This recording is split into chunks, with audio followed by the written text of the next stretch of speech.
Over to the NFL, where we wait on Aaron Rodgers to make a decision on where he will play this upcoming season. That wait continues as we welcome in our NFL insider, Jeremy Fowler. You had to be here yesterday for our high school superlatives. But Jeremy, what's the latest on Aaron Rodgers and the Steelers situation? Amina, the Steelers remain optimistic in Aaron Rodgers. They have had contact, I'm told, with Aaron Rodgers. They believe Rodgers is still interested in potentially becoming a Pittsburgh Steeler, but nothing hard and fast, no updates right now. Two key dates for you. You have OTAs start May 27th. Mini camp, mandatory, starts June 10th. So the Steelers would hope that around one of those two dates, Rodgers would be in a Steelers uniform, ready to go, throwing passes to DK Metcalf and everyone else. Now, the Steelers front office this week is actually on a retreat to sort of plan for the offseason, plan for the summer and the beginning of the year. So nothing is imminent right now. When they get closer to getting on the field, they would love for Rodgers to be ready. So they're going to continue to wait, but they still are optimistic. So if there is no Aaron Rodgers for the Pittsburgh Steelers, what's a potential plan B for them at that quarterback position? I would say Kirk Cousins. I mean, I had some conversations with people this week to lead me to believe that Cousins is at the very least on the Steelers' radar if something were to fall through on Rodgers. Now, here's how they could make that happen. Cousins has $37.5 million in guarantees between this year and next year. Somebody's on the hook for that, whether it's Atlanta or someone else. So to facilitate a trade, Atlanta would need a team to offset some of that money, whether it's $4 million, $20 million, whatever it is. But the feeling around the league is that Atlanta has not been willing to budge on this. They haven't shown a lot of interest in trading Cousins. It would take a hefty price tag for another team to wiggle that out. As one source told me, if they were willing to take a small percentage, like let's say $7 or $8 million of that money, a deal would be done by now. There was interest earlier in the offseason. Right now, Pittsburgh might be the only hope for Cousins, or he's sort of stuck in Atlanta. Yeah, very interesting situation when it comes to the quarterbacks in Pittsburgh. Jeremy Fowler. Waiting game continues for Aaron Rodgers. Let's call it an information darkness retreat. Mind you, Pittsburgh cleared the path for the fourth-time All-Pro after Russell Wilson and Justin Fields got up out of there, leaving a standing offer on the table for Rodgers. I'm banking on our senior NFL writer, Jeremy Fowler, to help us shed some light on this here situation. Now, Jeremy, what more can you tell us about where things stand between Aaron Rodgers and the Steelers currently? Yeah, well, people I've checked with the team say that they remain optimistic about Aaron Rodgers. They have had contact with Rodgers in recent weeks, but they don't have a hard and fast update. So they wish they had more clarity here, but this looks like systems go that he is plan A. They're going to wait this out. They know that he's had some family things or some personal issues that he has talked about in the Pat McAfee show that he has to work through. And so they're willing to remain patient. I saw team president Art Rooney II at the owners' meetings earlier this week.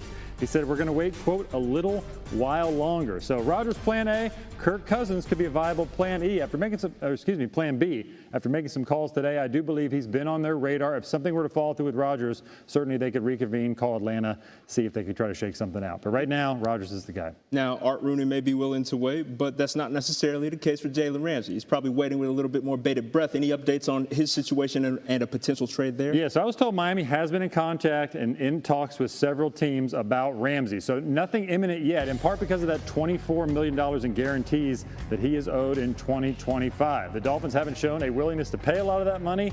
Neither do teams. Now, the LA Rams have been loosely involved here. You know, they won a Super Bowl with Ramsey. They're very familiar with the player. Nothing hard and fast, though, as far as a deal. NFC East could be one to watch. Dallas Cowboys, look, they made 3 trades this offseason, 4 players on rookie deals. Could they make a 4th trade on an NFL veteran who's on a bigger contract, certainly, but they need cornerback help? When I checked with somebody in Dallas, they said, look, it's possible we might not be done. It's slow right now, but, we could always be looking to add. Look, there is no question that the 3-time All-Pro corner who will turn 31 in October will certainly be an asset to anyone's roster. Jeremy Fowler with the latest. We appreciate it, bro. Back to the NFL, where number 1 overall pick Cam Ward has the inside track to start at quarterback for the Titans this season. Coach Brian Callahan already likes what he sees from Ward and OTAs, saying, quote, it's the leadership ability and the way he's able to make those around him better, unquote. Now, Ward currently listed with the 2nd shortest odds at ESPN Bet Sportsbook to win the league's Offensive Rookie of the Year award. Vince Young was the last Titan to win the award back in 2006. Raiders running back Ashton Jeanty is currently the slight favorite. And senior NFL writer Jeremy Fowler is back with us now. Jeremy, walk us through the latest you're hearing about early impressions of these rookie quarterbacks, and start with Cam Ward, please. Number 1 overall pick, Jay, has been as advertised inside Tennessee's building. They knew he was immensely talented, but I was told they really had to even kick him out of the offensive coach's room at times, and then that's not hyperbole. They literally had to kick him out because coaches had to do other things at the time. Like, he is hungry for information. So lately it's been him and Will Levis kind of splitting reps. That will probably be the case in OTAs. I expect that to change once Ward takes further hold of that job. And you got Jackson Dart. So look, this is a situation where the Giants hit it off with Dart. When you talk to coaches and people in that building, they are just thrilled with kind of not only his moxie, but the way he works in the building, the way he sort of has a good feeling of what Brian Daboll wants out of a quarterback. So it's only a matter of time when he plays. They have been highly impressed so far with him. Russell Wilson will be the guy, at least in the short term. Then it will be Dart. Then you got Tyler Shuck here. So I was told that he has been smart and accurate in the first 2 weeks of practices with the Saints. That is what stood out about him, and that's to be expected. A lot of experience in college. He's in his mid-20s, so they knew that coming in that he would really fit that mold, and he's got the arm strength. But Spencer Rattler has been making a little bit of a move here, too. Year 2 jump. The coaches last year really liked him, even though he kind of underproduced on the field, but he was put in a bad situation, not a lot of help. So Rattler and Shuck are going to be kind of trading blows here for the next few weeks. Okay. The Saints, by the way, have started 8 different quarterbacks since Drew Brees retired, second most in the NFL in that span. All right, despite all these rookie QBs, Jeremy, we just saw that it's actually Ashton Jeanty who's favored to be Offensive Rookie of the Year this season. So take us through the expectations they have for Mr. Jeanty in Vegas. Well, so far they've seen the explosion on the field. They haven't done a lot of sort of tackling. It's so early in the offseason, but he works hard. His footwork is great. The explosion's great. Like, they're thinking of all the ways they could use him. In fact, Chip Kelly, the new offensive coordinator, plans to use him a lot in the passing game as well. Okay. So that's partly why he could be the Offensive Rookie of the Year. He's going to get looks both ways. The Raiders legitimately feel like between him and Brock Bowers, they could have one of those elite duos in the passing and running game that the Raiders haven't had in a long time. And clearly they've upgraded quarterback with Geno Smith. Last year they had one of the worst quarterback situations in the entire league. They did. In case you're wondering, the last running back to win Offensive Rookie of the Year, Saquon Barkley in 2018. Jeremy Fowler, my dude. Appreciate football stuff going on. Lewis, if I were to say Shedeur Sanders is going to be the Browns' starting quarterback when this season begins, is that ridiculous? No, Greeny, you know, it's not ridiculous as long as they are able to. And I heard Dan Graziano talking about this morning earlier on ESPN Radio. Yeah, I listen to it when I'm in my car in the morning. It's all as long as they can get him enough reps. And it sounds like Kevin Stefanski is aware of the fact that in order to create a real quarterback competition, he has to kind of change some things in terms of the way he divvies out reps during the preseason and during the offseason. If he can compete with Dylan Gabriel, if he can compete with Joe Flacco, he can compete with Kenny Pickett, there's a very good chance that if this is an organic competition with a level playing field, he could be your starter week 1, no question about it. Look, sometimes we attach this number now. He was a 5th-round draft pick, and I understand that there was a reason for that. I'm not pretending it doesn't matter at all.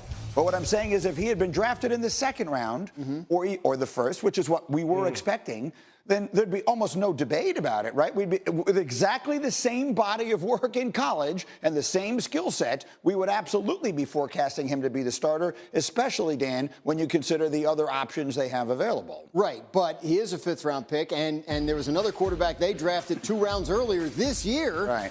In addition to Joe Flacco, who helped them get to the playoffs 2 years ago, and Kenny Pickett, who he's in the mix as well. So they have 4 guys. They need to get them all practice reps.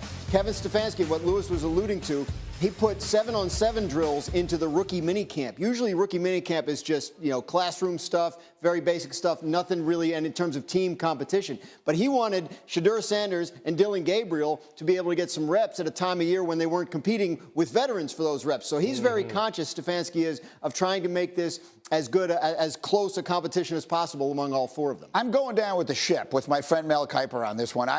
He is the most underdrafted player that I can ever remember. I genuinely believe if he has a chance, a real chance, he's going to wind up making a run at the starting job there sooner rather than later. All right, the next one. Lewis, I was looking over on ESPNBet.com. The Bears' win total for this year is 8.5 wins. This is at ESPN Bet. They only won 5 games last year. So if someone said they're going to be the most improved team in the league this year, is that ridiculous? That's not ridiculous at all. Look, I think Look, last year when we talked about the Bears and specifically offensively and the lack of development that we saw from Caleb Williams, we pointed squarely to Shane Waldron, the former offensive coordinator, and the fact that there just wasn't a good plan on top of the fact that there just wasn't